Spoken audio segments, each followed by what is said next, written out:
అదేంటా అమ్మా, నువ్వు పని మానేసి వెళ్ళిపోయావుగా, పక్కింటి శాంతమ్మ గారు 6,000 జీతం ఇస్తున్నారు అక్కడే చేస్తానన్నావుగా, మళ్ళీ వచ్చావేంటి? ఆ పిల్లికి నాకు పడతం లేదండి. పిల్లికా పిల్లకా? పిల్లి అండి, 2 లీటర్లు పాలు తాగుతుంది. పిల్ల? నాకు అర్థం కావట్లేదు, కొంచెం వివరంగా చెప్పు. పిల్లేనండి, పిల్లి 2 లీటర్లు పాలు తాగుతుంది. నేను తాగుతున్నానని వాళ్ళ జీతంలో కట్ చేస్తా ఉన్నాను. అవునా? మనకు మాత్రం ఎందుకులండి అని వాళ్ళు ఇచ్చే జీతం అంతా పాలకే సరిపోతుంది. మీ దగ్గరకు వచ్చానండి పని మానేసి వాళ్ళు.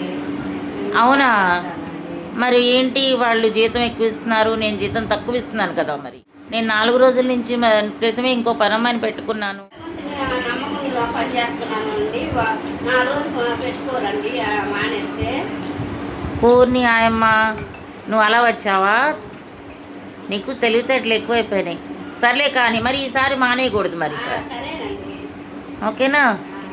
సరే, సింక్లో అంట్లున్నాయి, కడుగు. కడుగుతాను. వెళ్ళు.